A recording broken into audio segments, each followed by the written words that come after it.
My name is Evelyn Mercer, and I know that what I am about to tell you will sound unbelievable, maybe even impossible. But sometimes, the truth is far stranger than fiction. I grew up in Monterey, California, with the kind of childhood people imagine only exists in movies. Our house, Willow Ridge Estate, sat perched on a cliff above the Pacific, its white columns and sprawling lawns, a testament to old money, built by my grandfather and inherited by my mother.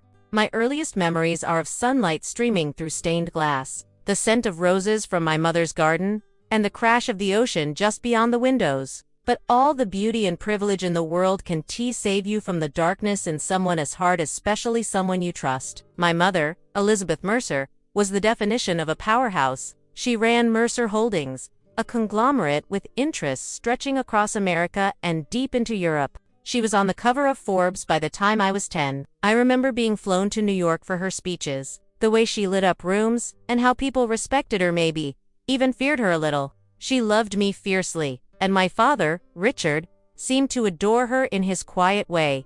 At least, that's what I always thought. When she died, everything I thought I understood about my life fell apart. It was a foggy morning in late September when the news came. She was driving her classic Mercedes along Highway 1, near Big Sewer Road she'd driven 1,000 times before when something went wrong. The car skidded on a sharp curve, crashed through the guardrail, and tumbled into the ravine. They told me she died instantly. I remember collapsing on the marble floor of the entryway, my screams echoing through the empty halls. At that moment, it felt like the world had ended.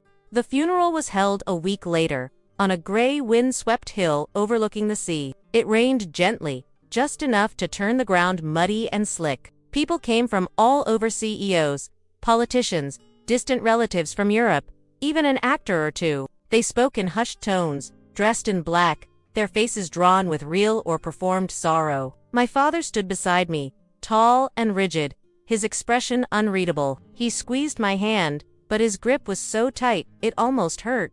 He didn't cry, not once. I tried to convince myself it was just shock, his way of coping, but some part of me noticed the coldness in his eyes, the way he kept glancing at the lawyer standing near the family plot. After the burial, everyone gathered in our house for the reading of the will. I had barely slept in days, and my head ached from all the condolences and whispered The lawyer, Mr. Whitman, sat across from us in the library, his hands folded over a stack of documents. He was an old friend of my mother's, and I could see the sadness on his face as he read the first lines. But as he continued, a strange tension filled the room. My mother had left everything, every dollar, every share, every piece of art or jewelry or land to me. Not to my father, her husband of 25 years, but to me, her only daughter. I stared at the paper, unable to process the reality of what it meant. My father said nothing, but I felt his gaze on me like a physical weight. When Mr. Whitman finished, my father finally stood up and walked to the window, looking out at the fog rolling in over the cliffs. He didn't say a word to me that night. He didn't even come to my room. I lay awake, feeling more alone than I had ever felt before. I told myself it was just grief, his private pain, that he would come around. But the next day, and the next, he grew colder, distant, barely speaking, except when absolutely necessary. It was like living with a stranger. A week passed. The house felt emptier with each day. I tried to lose myself in paperwork and lawyers and the endless arrangements required by an inheritance of that size. But I kept replaying those final moments at the funeral, the way my father looked at me, the quiet, hungry calculation behind his eyes. It was just after dinner one evening, a Friday, when he came to my room and suggested we get away from the house for a while. "We both need some fresh air," he said, his voice smooth and calm.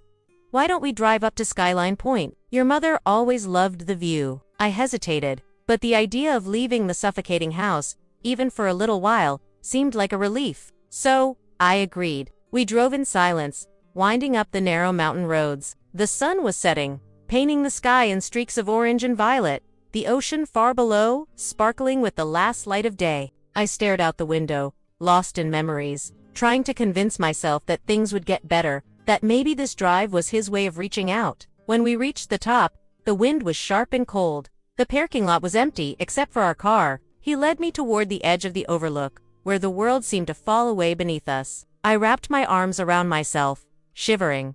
My father stood beside me, silent for a long moment. "I know this has been hard on you," he said finally. His tone was gentle, almost soothing. I turned to look at him, and for a moment, I thought I saw a flicker of the man I once knew. But then he reached for my hand. It happened so quickly, I barely had time to react. His grip tightened. Not gentle but vice-like. He looked me dead in the eyes, and for the first time, I really saw him. Cold. Merciless. Not my father at all. Then, with a single, brutal shove, he pushed me off the edge. I remember the feeling of falling, the wind screaming in my ears, the world spinning out of control. Rocks tore at my arms and legs, and pain exploded through my body. Then, everything went black. In that instant, I knew one thing for sure. My father had never loved me. He only loved the billions my mother left behind, and he was willing to kill his own daughter to get it all. When I woke up, I thought I was dead.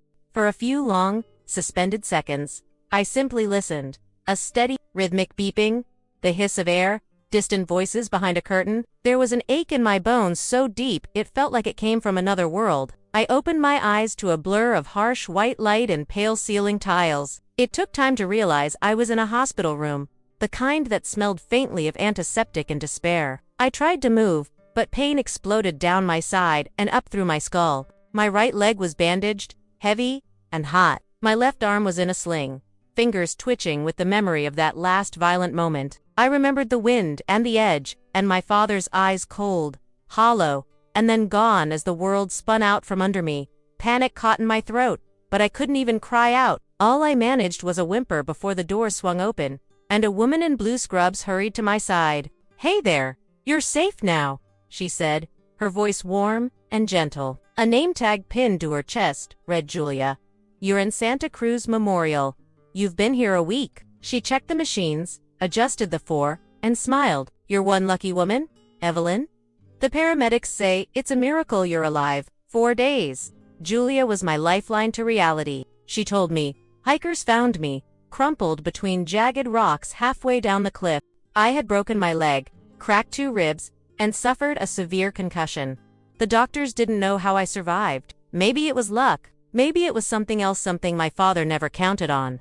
With every day that passed, the truth grew sharper, cutting through the haze of pain and painkillers. My father tried to kill me. There was no way to rationalize it, no possibility of mistake. I replayed every detail: the way he held my hand, the calculated pause before the push. The knowledge sat in my chest like a stone, cold and heavy. Worse, I realized he probably thought he'd gotten away with it. If he knew I was alive, he'd come back to finish what he started. A detective came to question me, a woman named Detective Harris, with sharp eyes and a notepad. She asked about the night on the mountain. I stared at the ceiling, pretending to search for memories. In truth, I was building a wall of silence, brick by careful brick.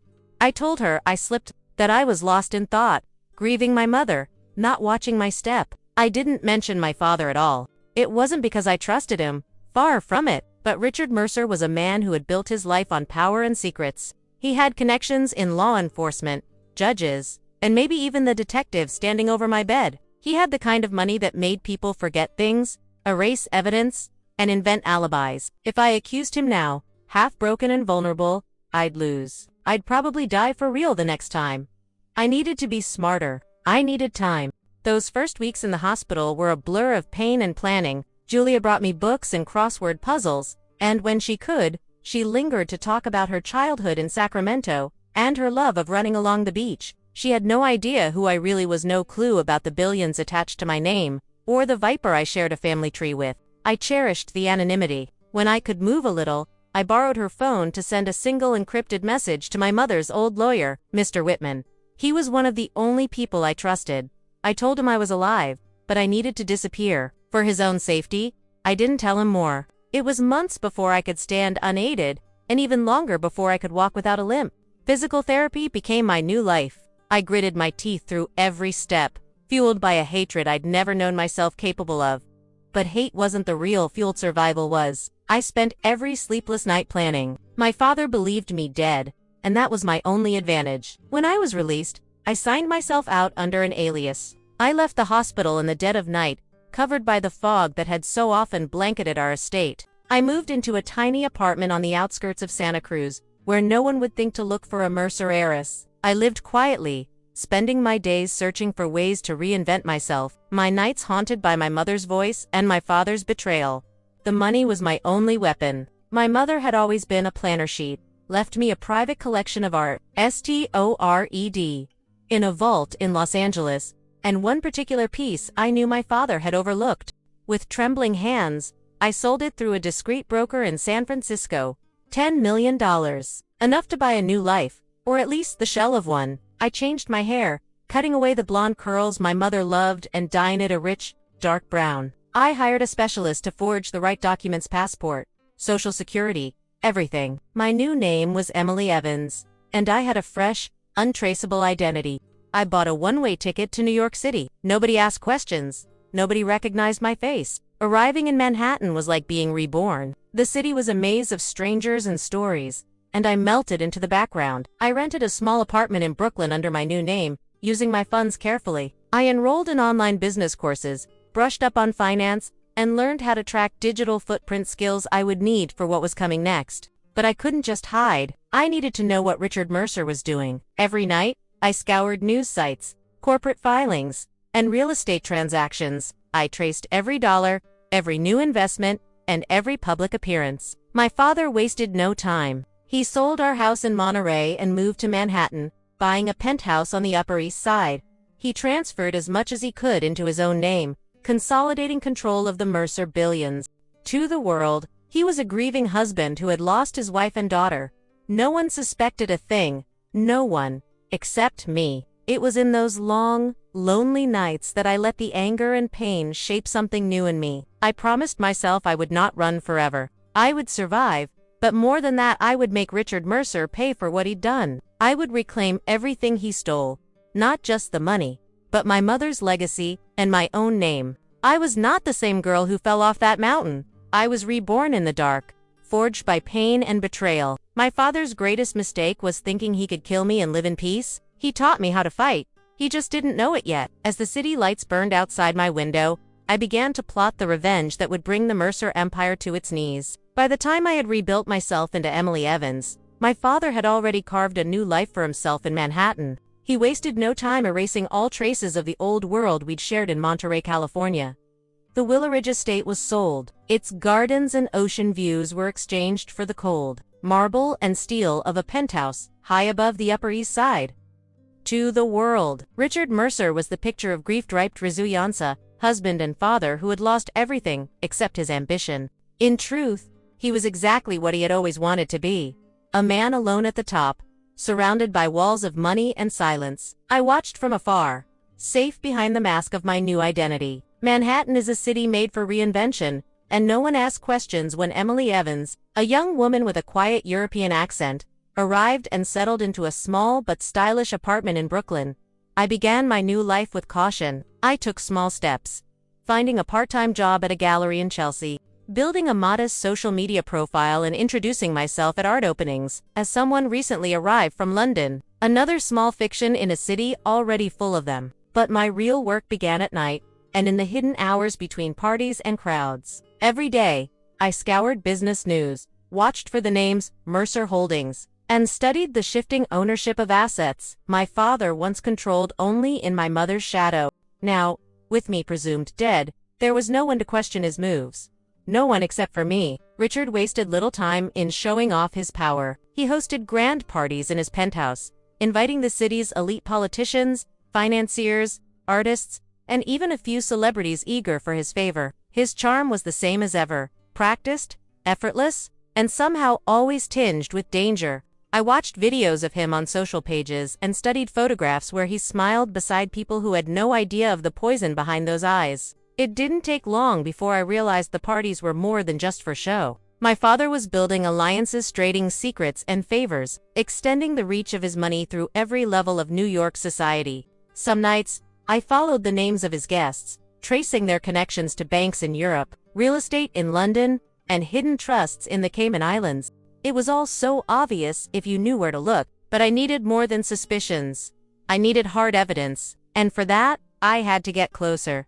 It began with a chance encounter at a gallery. A woman named Victoria Bellamy, all diamonds and velvet, admired a painting next to me. She was older, beautiful, and bored in the way only the very rich can be. When she turned to me and made a dry joke about the absurd price tag, I laughed. That was all it took. In Manhattan, connections are made in moments, and I knew how to play the game. Within weeks, Victoria had invited me to a dinner party, and from there, I was drawn into the fringes of my father's world. It was surreal at first, standing in rooms where I was both invisible and essential. No one recognized me. To them, I was just Emily, a quiet girl from nowhere, interesting enough to invite, but never threatening. But I was listening, always listening. People talk when they think you're no one. At those parties, lubricated by expensive champagne, secrets spilled out between jokes and gossip. I learned my father had opened accounts in Zurich and Luxembourg. He'd bought a brownstone for a friend in Brooklyn. He was seen meeting politicians at odd hours. And a rumor floated around of a mistress in London who was suddenly gifted a Mayfair flat. I collected these details like pearls on a string, knowing the pattern would reveal itself if I was patient. Still, there were limits to what I could find on my own. That's when I met Alex Turner. Alex was a private investigator with a reputation for discretion and nerves of steel. I'd found him through a lawyer my mother once trusted, and our first meeting was tense. I could tell he doubted my story, who wouldn't? But when I laid out the beginnings of my evidence and handed over a retainer of $100,000 in cash, his attitude shifted. Together, Alex and I worked the city and the world beyond. He taught me how to dig deeper and how to follow the electronic footprints left by offshore transfers and shell corporations. We rented a small office in Midtown, nondescript and windowless, the kind of place where secrets are safer than in a bank. Alex had contacts everywhere. Bankers who owed him favors, IT specialists who could track encrypted emails, and even an ex-journalist who specialized in high society scandals.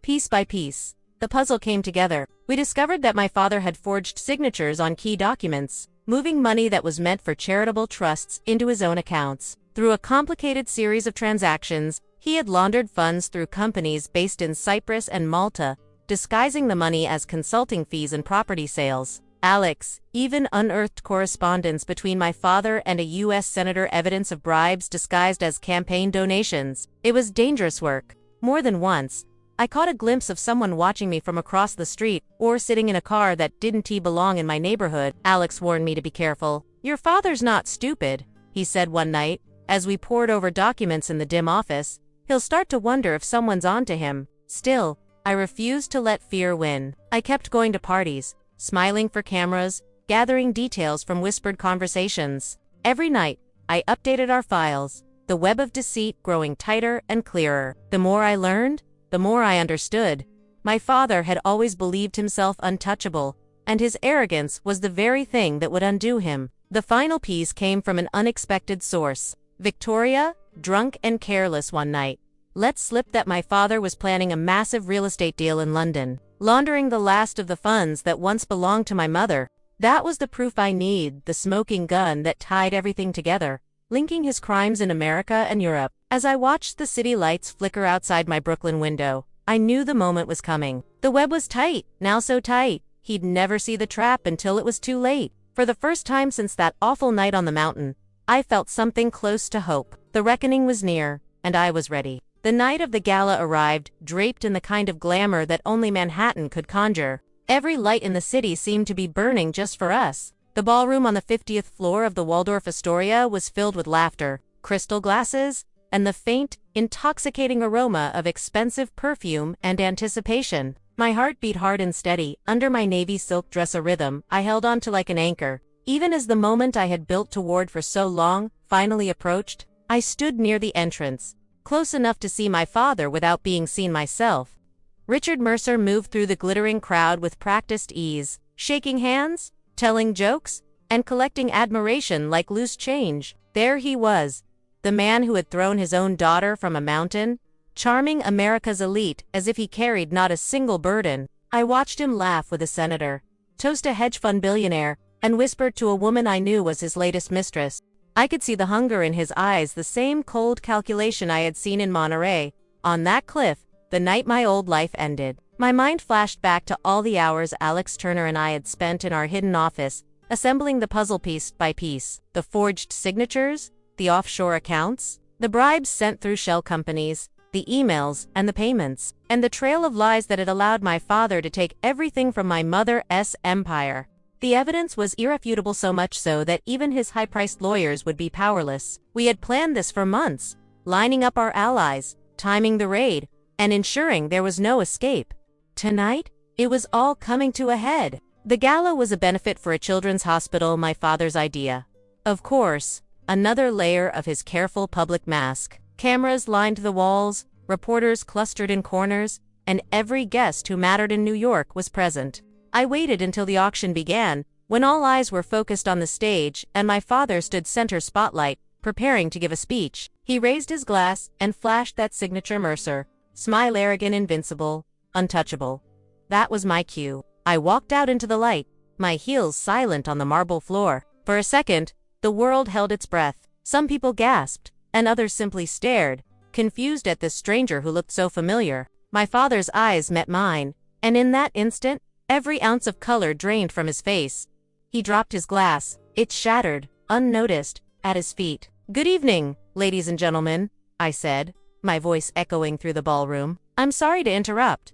My name is Evelyn Mercer. Some of you may have heard that I died last year. That story was a lie told by the man standing before you tonight." A collective murmur swept through the crowd, disbelief warring with curiosity. My father tried to speak, but the words caught in his throat. For the first time in his life, he looked truly afraid. I pressed the remote in my hand. All around the ballroom, screens flickered to light. A parade of documents, emails, account statements, and photographs appeared. Offshore wire transfers, fake signatures, secret meetings, donations to politicians are carefully disguised as consulting fees. For every guest in the room, there was no way to look away. "These are the real contributions Richard Mercer has made," I continued, my voice unwavering, not to charity, but to his own wealth. "Money laundered, lives destroyed, and justice bought and sold." I paused, letting the truth settle over the room. Tonight, the world gets to see the real Richard Mercer. Panic lit my father's eyes. I could see his mind racing, searching for an escape, an ally, anything that could undo what was happening. But it was too late. Alex had timed everything perfectly. Across the ballroom, agents from the FBI moved in plainclothes until this moment, now showing their badges and cutting through the crowd with swift efficiency. "Richard Mercer," one agent called, loud enough for all to hear. "You are under arrest for fraud, conspiracy, money laundering, and attempted murder." He tried to run, of course. He did, but he was cornered, surrounded by cameras, the city's elite, and the full weight of the law.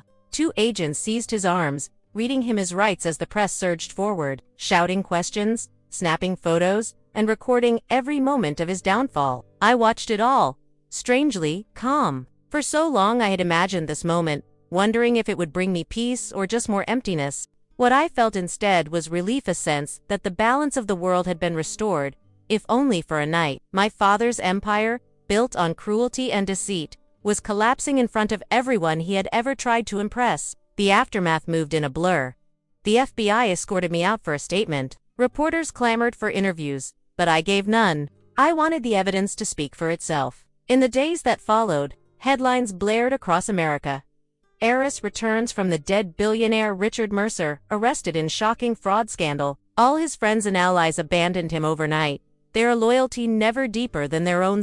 The courts froze my father's assets, my mother's billions. The art and property he'd stolen were restored to me by order of law. But that was never what mattered most. What mattered was the truth of vindication, the reclamation of my mother's legacy, and the destruction of the monster who had nearly ended my life.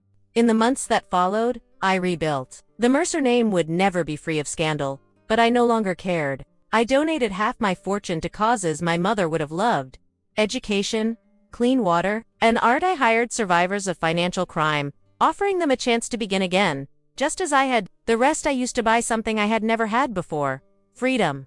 People often say revenge is a dish best served cold, but for me, it was never about revenge. It was about justice, cold, clean, and absolute, as sharp as the wind on that mountaintop where it all began. As I stood once more on the cliffs above Monterey, the ocean roaring beneath me, I closed my eyes and let the past go.